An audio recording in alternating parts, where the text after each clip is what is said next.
cerné au sol de tout son corps comme un bâton. Omagana timilandasya, Jnanam jalam shalakaya, Shakshuru meditam jena taisme shigolave nama. On voit qu'un dévot du Seigneur, il peut avoir différentes attitudes, différents sentiments, suivant la disposition que Krishna le met dans la circonstance. Et de la même manière, quand l'être aborde le chemin de la dévotion, suivant les obstacles ou les réjouissances qu'il rencontre, il accepte aussi différentes humeurs envers le Seigneur suprême.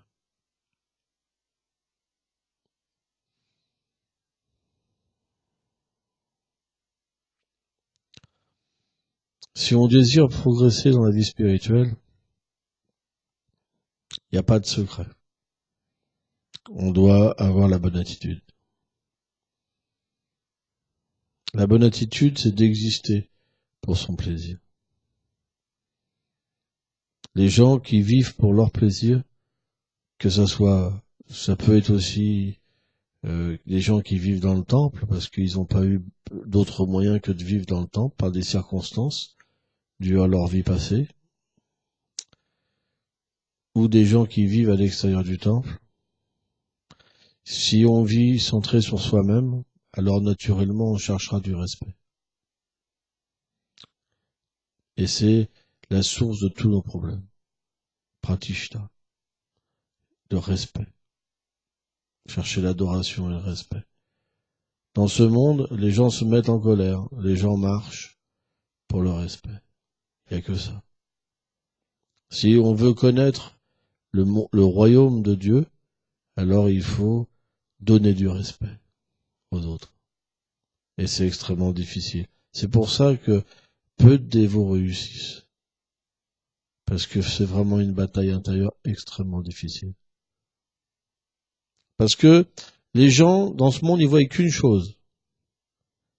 Ils font que des bêtises, ils font que des choses qui vont pas, mais ils voient les fautes toujours chez les autres. On me donne pas d'aide, on m'aime pas. Mais en fin de compte, comment vous voulez recevoir de l'aide et comment vous voulez être aimé si vous faites du mal aux autres? C'est complètement contradictoire. Naturellement, on aime les êtres qui font du bien et qui se comportent bien. On offre de l'aide aux gens qui se comportent bien. C'est pourquoi vous avez cette expérience. Vous avez cette expérience que vous-même, si quelqu'un se comporte bien avec vous, vous allez l'aider. Vous allez lui donner de l'amour. Et si quelqu'un vous tape dessus, vous critique, alors vous allez avoir du mal à l'aider et vous allez avoir du mal à l'aimer. Donc pourquoi aller dans ce sens-là? Puisque vous-même, vous le percevez. Pourquoi vous faites la même chose sur les autres? Et pourquoi vous vous plaignez après que vous n'êtes pas aimé et que vous n'êtes pas aidé? Arrêtez d'être stupide. C'est de la stupidité, c'est de l'hypocrisie. Moi, quelqu'un qui demande de l'aide et qui fait tout l'inverse, et qui souffre à cause de ses offenses, je dis c'est de l'hypocrisie.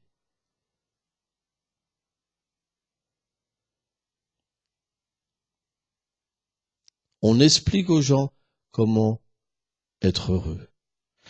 Qu'est-ce que c'est la liberté? C'est l'amour. Et qu'est-ce que c'est l'amour? C'est la connexion avec le Seigneur suprême. Or, la connexion avec le Seigneur suprême, on l'a que si la bonne attitude est présente. Vous obtiendrez que le malheur si vous agissez mal. Et en plus, si vous connaissez la vérité, ça coûte encore plus cher. Parce que vous aurez plus de conscience pour expérimenter la souffrance. Un animal, par exemple, certains animaux, ils ont tellement la conscience recouverte que si vous les frappez, ils sentent pas beaucoup la souffrance. Ou des arbres, par exemple. Pourtant l'âme est là. De la même manière, plus vous devenez conscient, et plus si vous faites une erreur, vous sentirez la douleur de cette erreur. Mais est-ce un mal ou est-ce un bien? C'est un bien. Parce que si vous pouvez sentir que vous agissez mal. Or, ce qui est vraiment inconcevable, c'est qu'il y a des gens qui peuvent vivre, qui peuvent donner leur vie à Dieu, vivre dans un temple, et ils changent jamais. Moi, je dis, c'est quelque chose d'inconcevable. Bien qu'ils prennent des coups de bâton, bien qu'ils souffrent tout le temps, ils n'ont pas décidé de changer. Et après, ils disent, je vais partir. Après, ils disent, j'ai besoin d'aide. Moi, je dis, c'est de l'hypocrisie.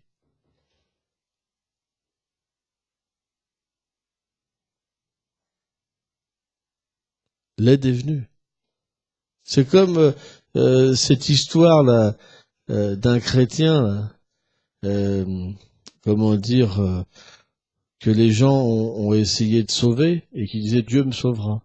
Donc certains sont arrivés en bateau pour le sauver, en hélicoptère, quoi. Et à chaque fois, et donc du coup, il est mort. Il arrive, il se fait juger, mais et il disait mais je pensais que Dieu allait m'aider. Mais on lui a dit mais je suis venu de telle manière, telle manière, telle manière, telle manière. L'aide est venue. L'aide était déjà là. La puissante aide du Seigneur sous la forme de la connaissance est là pour nous aider. Mais qu'est-ce qu'on fait? On fait qu'à notre tête. Et après, on se met nous-mêmes dehors. On peut rien faire contre des personnes qui sont insensées et qui sont semblables à des animaux. Parce qu'ils peuvent pas comprendre, qu'ils sont stupides, qui font du mal aux êtres vivants et qui doivent souffrir de leurs réactions et s'exécuter eux-mêmes.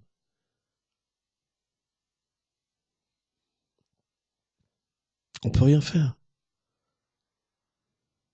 On parle de la bonne attitude toute l'année. Personne ne veut la prendre. Tout le monde cherche du respect. Tout le monde développe de la haine au lieu de l'amour. Comment vous voulez vivre dans un monde pareil? Vous vous rendez compte, Chaitanya Mahaprabhu, il vient dans cet âge de Kali, un âge terrible. C'est ça, c'est l'âge de cette hypocrisie-là. De ces gens hypocrites qui ont des habits religieux et qui développent la haine au nom de Dieu. Le Seigneur leur donne tout, mais ils veulent rien. Et après, ils accusent le Seigneur et les dévots. Et quand les dévots leur disent la vérité, ils vont pleurer dans leur chambre. Voilà l'hypocrisie. Où vont aller de telles personnes? Comment donner de la compassion à des gens comme ça? Parce que tout leur a été donné. Qu'est-ce qu'on peut donner plus que l'instruction pour sortir de l'ignorance? Ils sont comme des matérialistes. Vous savez ce que c'est un matérialiste? C'est quelqu'un qui fait du mal aux autres mais qui veut du bonheur pour lui. Il veut qu'on s'occupe de lui et il est jaloux quand on s'occupe des autres. Voilà ce que c'est un matérialiste. Il est jaloux, envieux. Il aime quand les autres souffrent. Et quand il souffre lui, il envie les autres. On ne devrait pas avoir cette attitude-là.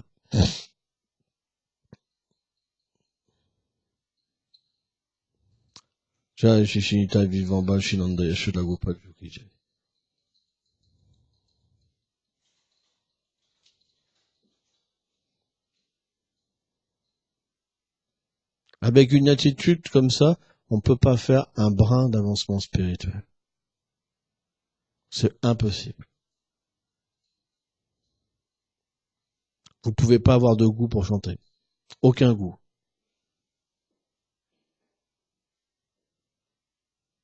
C'est le symptôme. Quelqu'un qui n'a pas de goût pour chanter, c'est qu'il est à ce niveau-là.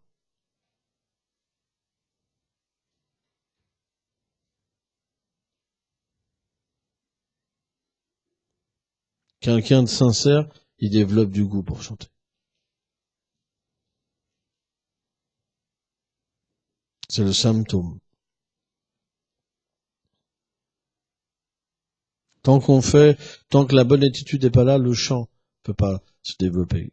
Sedana Mahaprabhu dit Trina la suneshena, talo la saishnuna malena malena keltana sadai. Il a dit celui qui a l'humilité, celui qui a la tolérance, celui qui offre ses respects aux êtres vivants, selon leur qualification, il peut chanter. Il peut développer le goût. Donc, les gens qui n'ont pas de goût, c'est les gens qui n'ont pas d'humilité, qui n'ont pas de tolérance et qui offrent pas les respects aux êtres vivants. Allez pas chercher ailleurs. Allez chercher dans votre attitude intérieure. Si on veut progresser, on doit aller vers cette réalité. Il n'y a pas d'autre moyen. Parce que le Seigneur lui-même a expliqué le problème des gens qui n'ont pas de goût pour chanter. Et ce qui est incroyable, c'est que bien que le Seigneur suprême vienne pour nous expliquer, les gens continuent dans leur hypocrisie, en se souciant même pas qu'ils n'ont pas de goût pour chanter. C'est même pas un problème. Jour après jour, ils se posent même pas la question, c'est même pas un problème. Donc, est-ce que c'est la faute du Seigneur suprême? Est-ce que c'est la faute des dévots du Seigneur? C'est nous qui décidons d'être comme ça. Parce que notre attitude n'est pas bonne. Et on fait pas d'effort pour changer notre attitude. Donc, automatiquement, il n'y a pas possibilité d'avoir le bon résultat, qui est l'amour de Dieu, qui est le souvenir du Seigneur suprême, qui est le service offert aux Péparis Lotus et dévots du Seigneur.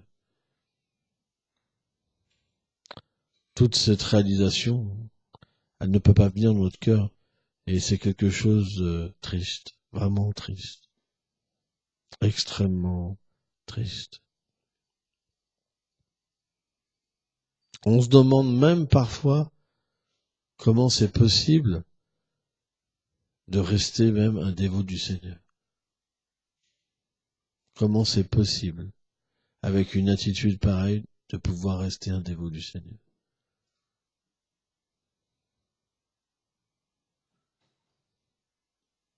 Donc on doit véritablement réfléchir sur notre problème, pas se lamenter. La lamentation, ça aide à rien. Mais réfléchir sur notre problème et observer la solution. Chercher la solution. Comment la solution peut venir? Ryan.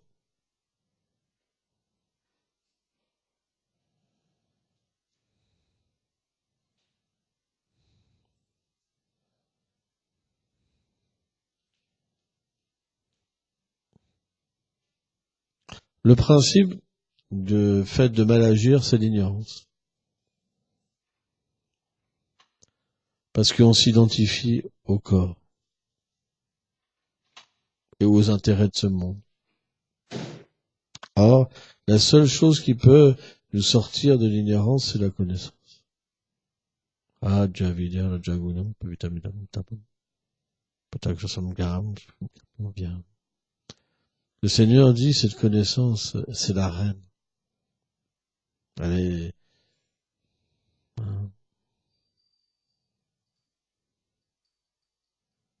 est la plus merveilleuse des connaissances.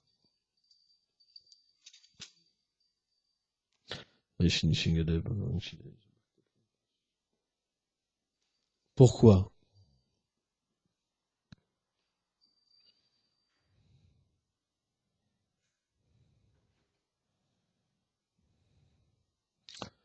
Parce que elle éveille notre réalité.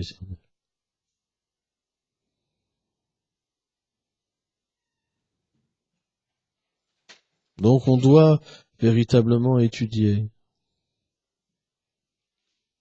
et analyser notre mauvais comportement avec la connaissance. Et le Seigneur viendra nous aider pour nous faire comprendre. Il nous donnera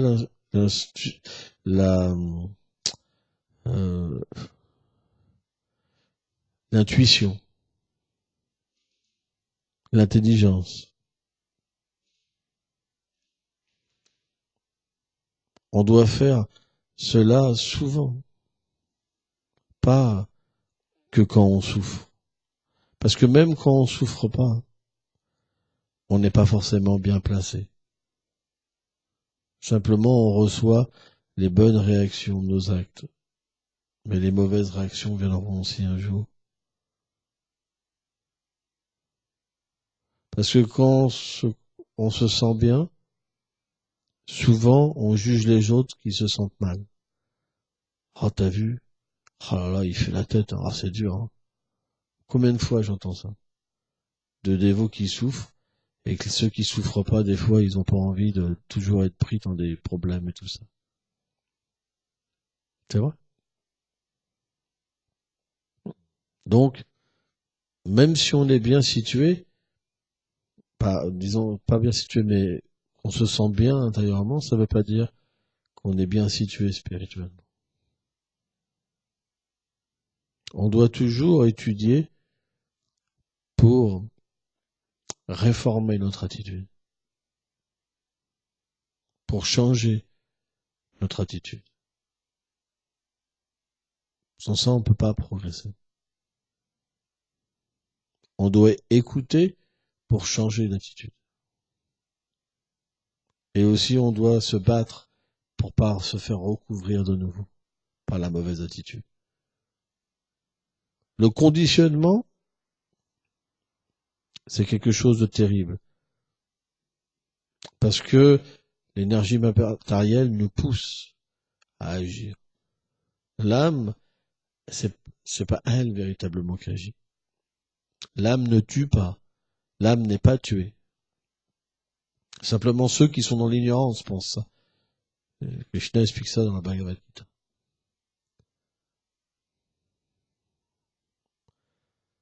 Mais si on s'associe avec la connaissance transcendantale qui est Nirguna, qui est au-delà des influences de l'énergie matérielle, alors, et si on réfléchit sur cette connaissance transcendantale, alors graduellement, on peut sortir du plan de l'influence de l'énergie matérielle et comprendre notre problème et travailler sur notre problème. Finalement, si on n'accepte pas le chant pur, si on n'accepte pas véritablement de vouloir une relation éternelle avec Guru, Goranga, Radha et Krishna, alors, et qu'on est simplement sur ce plan terrestre, là, c'est très difficile de progresser.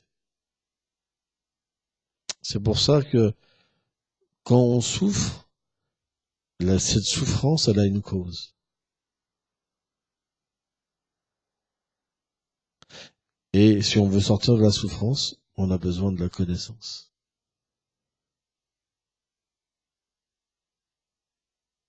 Parce que si on ne change pas notre attitude, alors on souffrira de plus en plus. La souffrance, elle peut ne pas avoir de fin dans ce monde. Ça augmente, hein. Très facilement. Si quelqu'un ne veut pas se remettre en cause, on peut rien faire. À un moment, quand on se comporte mal avec les êtres vivants, alors on comprend plus rien. On n'a plus notre place dans l'harmonie. Et comme on devient en désharmonie, la désharmonie, ça veut dire qu'il n'y a plus de Dieu. La désharmonie, ça veut dire qu'il n'y a plus de service de dévotion. Ça veut dire qu'on commence à perdre le goût pour servir le Seigneur suprême. C'est le principe des harmonies. Et on commence à voir que c'est même stupide. C'est la nature du monde matériel. Dans l'âge de Cali, les gens pensent que c'est stupide de servir Dieu. C'est un temps perdu. J'ai gâché ma vie. Moi, j'ai vu tellement de dévots. Une fois, je me rappelle, un dévot, il est venu me voir en pleurant. J'ai perdu 8 ans de mon existence. Il m'a serré comme ça. Wow. C'est le résultat des Vaishnavas apparats. Quand on offense les Vaishnavas, à un moment, c'est fini, il n'y a plus rien. Vous voyez des fautes dans le goût, dans tout. Partout, vous voyez des fautes.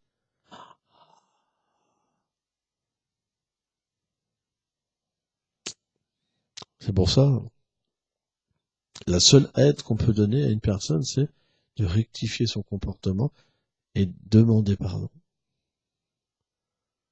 À partir de là, les choses iront rapidement mieux. Mais si on persiste, à un moment on partira. Notre vision, en fait, l'offense au Vaishnav, c'est comme quelque chose qui mange notre félicité intérieure. On devient puni par notre propre erreur. C'est terrible, l'offense au Vaishnav. C'est horrible. On doit vraiment faire attention. Il faut, en fait, les gens qui ont une tendance à offenser les Vaishnavas, ils devraient lire le livre Le cœur de Krishna qu'on vient de sortir pour comprendre à quel point c'est destructeur.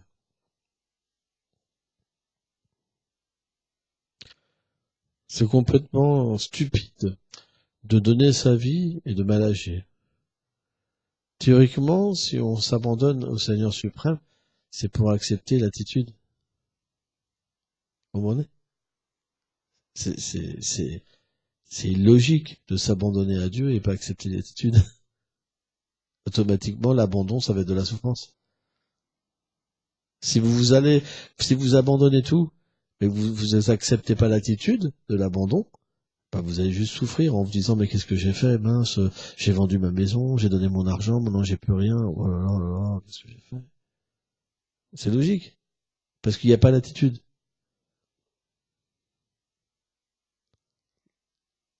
L'attitude, c'est qu'on doit devenir un serviteur de Krishna et des êtres vivants.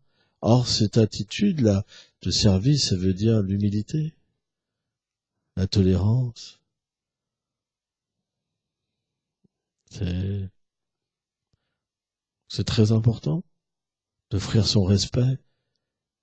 Pourquoi on offre notre respect? C'est pour pas recevoir du respect. Si vous cherchez du respect, si on vous regarde mal, vous serez en colère. Si on vous parle mal, vous serez en colère. Vous serez en colère. À un moment ou à un autre, vous souffrez.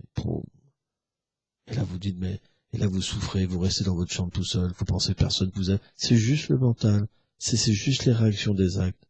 Tout ça, c'est votre propre tricherie qui vous retombe dessus. Vous pouvez voir quelque chose qui est complètement faux. Vous pouvez penser quelque chose qui est complètement faux. Vous pouvez juger quelqu'un alors qu'il ne fait pas les choses. C'est comme ça. Parce que c'est l'attitude d'une personne qui est envieuse. Le serpent. Le serpent, il pique même un innocent. Quelqu'un qui cherche du respect, il piquera les autres. Et par sa mauvaise attitude, alors, il s'éjectera lui-même de l'harmonie. Il est dans la désharmonie. Il peut pas rester dans l'harmonie. Il peut pas rester dans le royaume du Seigneur. Il peut pas rester dans la maison du Seigneur. Il est obligé de s'en aller. C'est pas possible. Si vous créez la désharmonie, vous serez éjecté. Vous allez dans l'autre sens, vous serez éjecté par le courant de l'amour.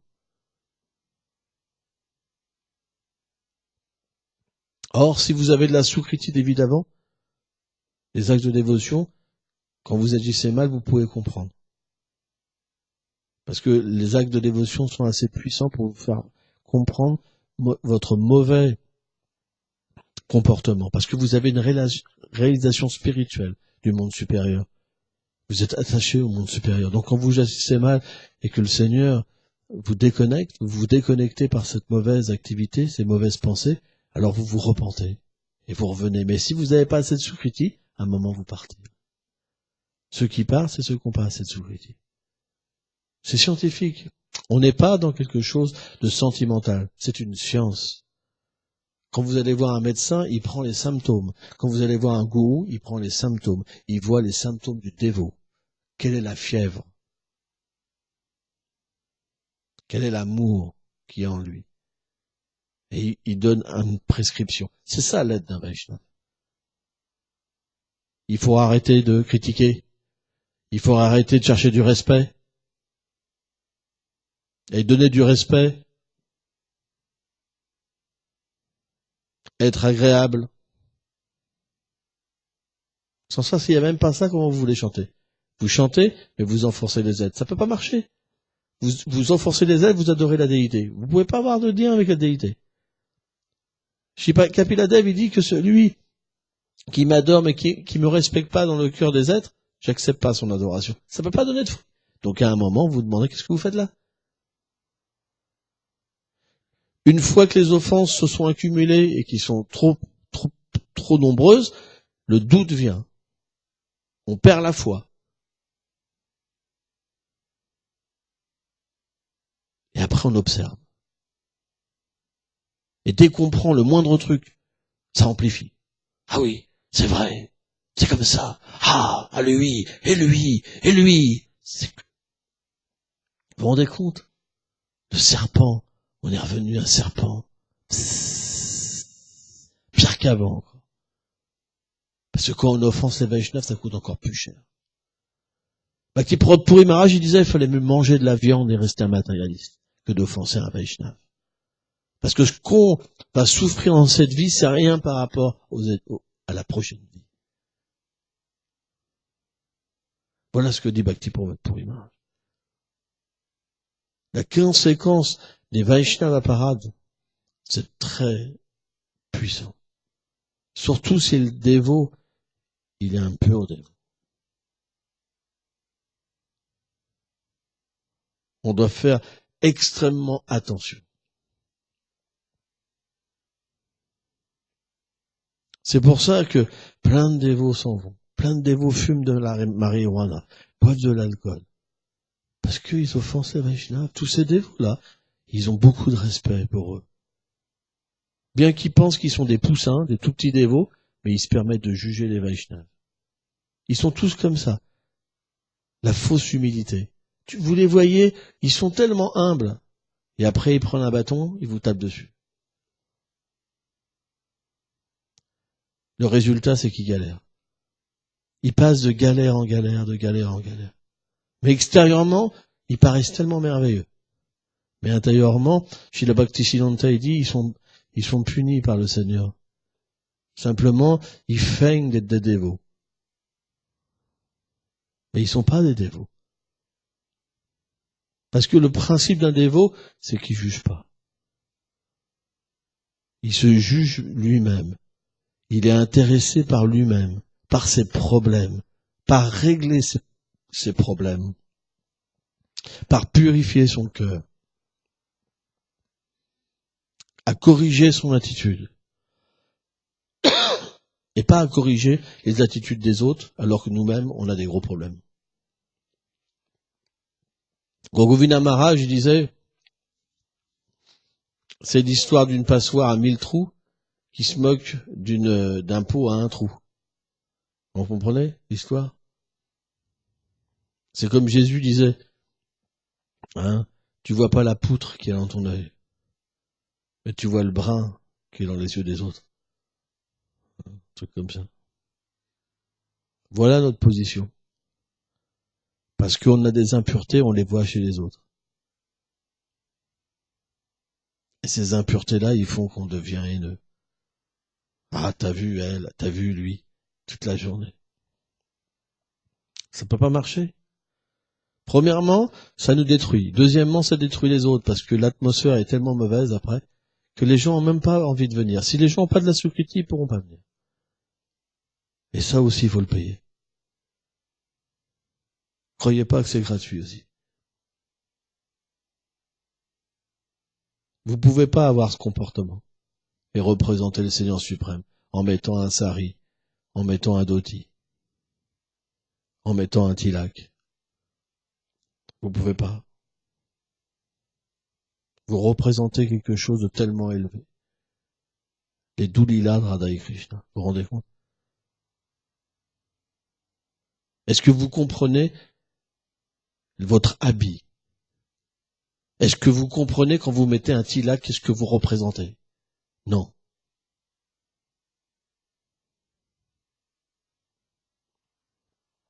Sans ça, on n'agirait pas comme ça.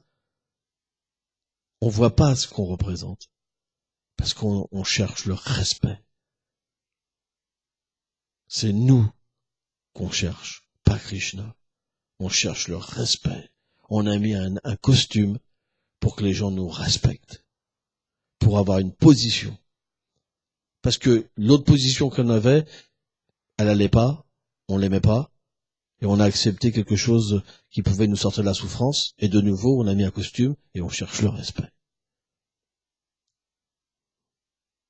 Quelqu'un qui vit comme ça, il vit pas sur le dame. Il vit pas dans la demeure du Seigneur suprême. Il se trompe lui-même. Il trompe les autres. Et quand les gens viennent, ils se disent, oh là là là là, c'est ça leur royaume de Dieu. Quelle horreur. Vous avez vu la tronche? La tronche, oh là là, qu'est-ce qui se parle mal, ma chemise. Donc on doit faire attention. C'est pas évident. Mais il faut faire un effort. Parce que sans ça, il y a la souffrance qui va venir. Vous ne pourrez pas être sauvé de ça. Sauf si vous allez vers l'humilité. Si vous demandez pardon à ceux que vous avez offensés. Il faut faire machine arrière.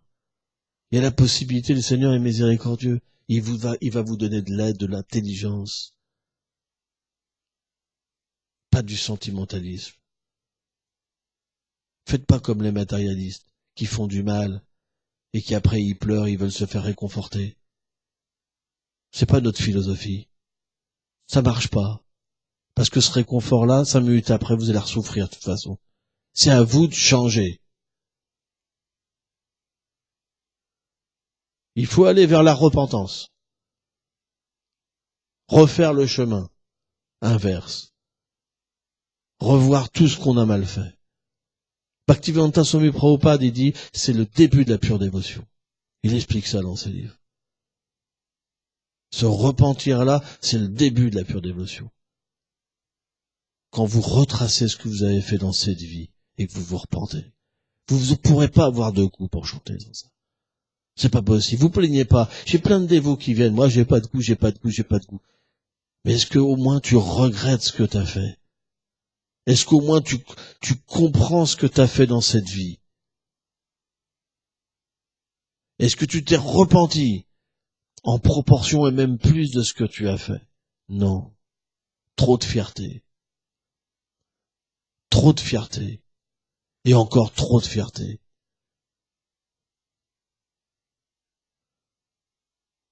Et on parle même de choses qu'on a accomplies dans le passé, sans même le regretter. Moi, je connais des gens comme ça qui font ça.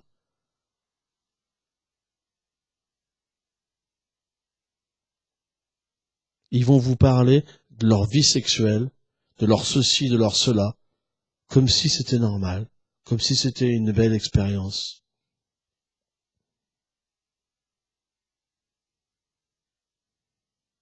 Il y a une manière de faire les choses.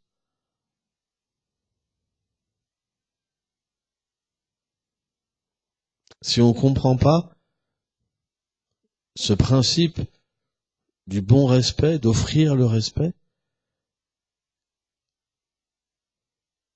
et ce principe de vouloir recevoir du respect, alors on ne pourra pas comprendre où se situer.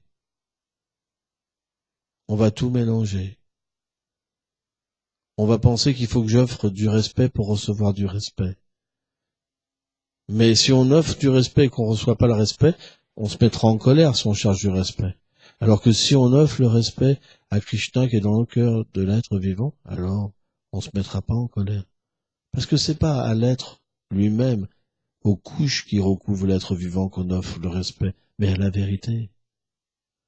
C'est pour ça que si on n'étudie pas, c'est pour ça que si on médite pas sur la vérité, que si on ne chante pas les saints noms, et qu'on est toujours sur un rapport de chercher quelque chose pour ce corps, pour ces couches qui recouvrent notre vérité, alors on fera des erreurs.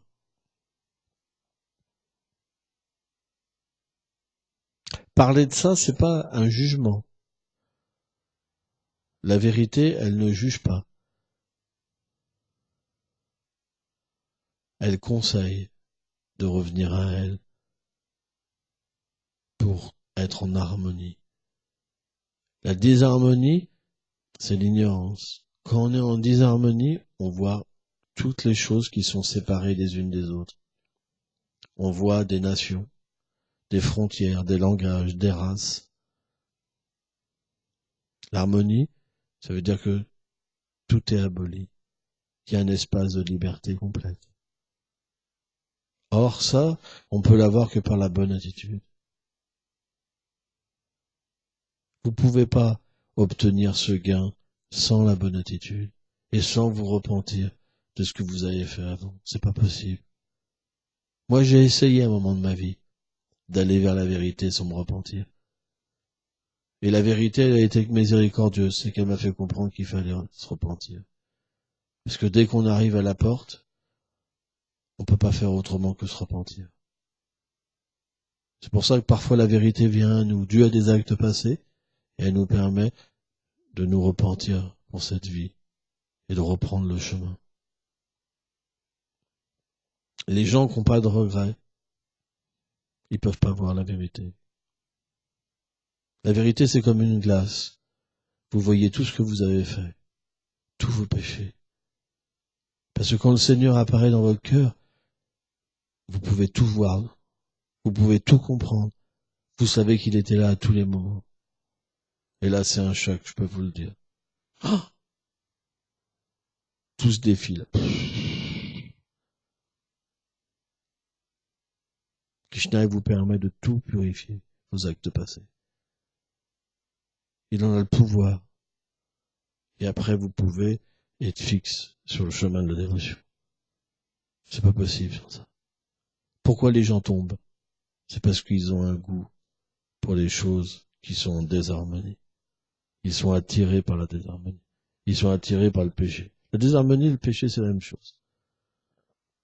Ça veut dire qu'on n'agit pas pour son plaisir, mais pour notre plaisir. Donc automatiquement, on reste dans le monde matériel. Chacun a le droit. C'est un choix. C'est un choix. On n'est pas comme certains religieux, bande de pécheurs. Non. Si quelqu'un veut y rester, c'est son choix.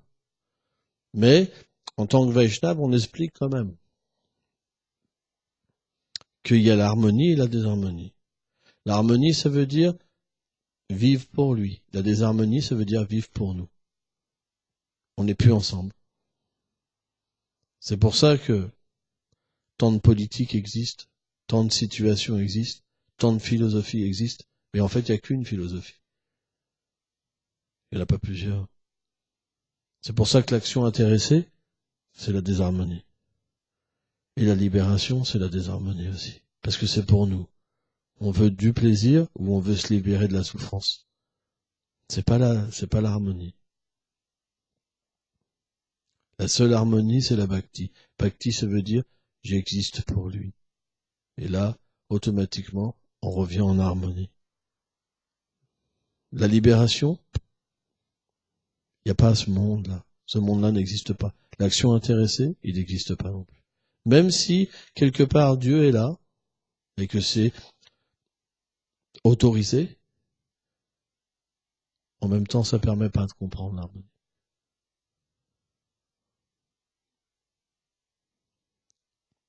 C'est comme ça. C'est comme le Seigneur vient en tant que Bouddha. Et dans la philosophie bouddhiste, il n'y a pas Dieu, il n'y a pas l'âme. Vous comprenez? Donc il permet aux êtres d'évoluer. Mais comprendre l'harmonie, c'est pas si simple. Comprendre l'harmonie, ça veut dire comprendre le Seigneur suprême, comprendre la nature de l'âme et du lien qui existe entre les deux.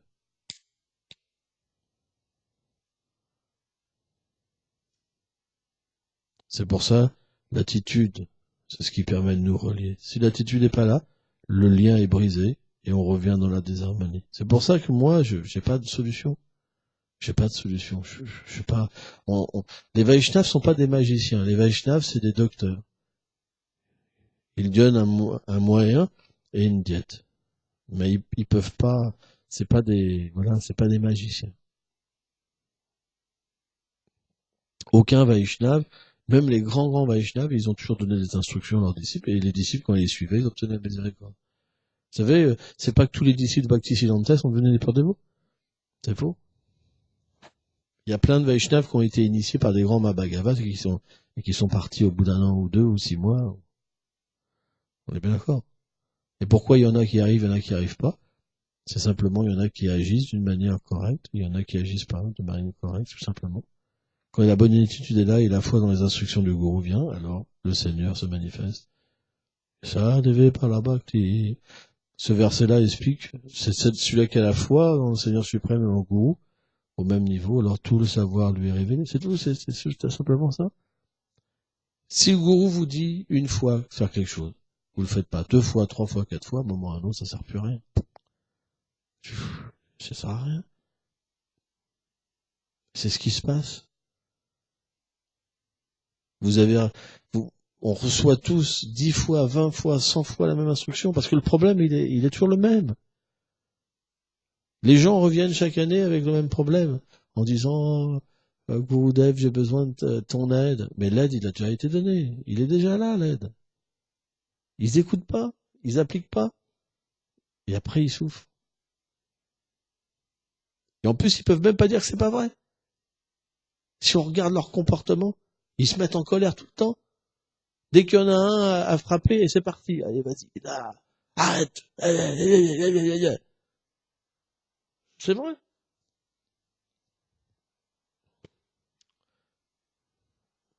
Donc, qu'est-ce qu'on peut faire? C'est une leçon qui est importante à comprendre.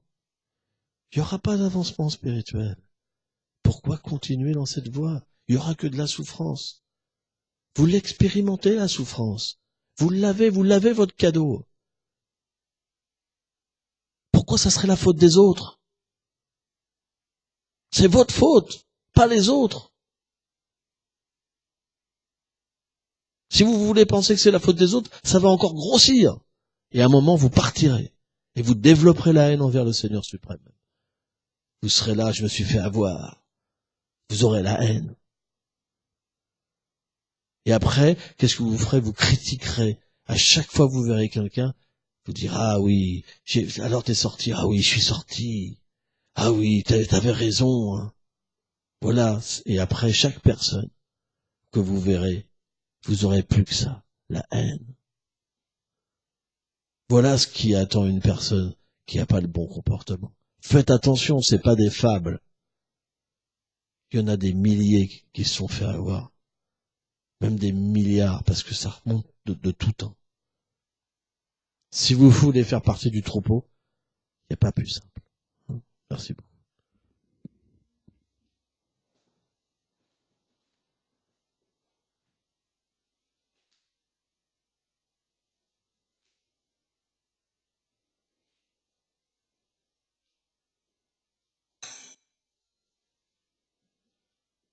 Ah, c'est bien un truc que j'ai détesté.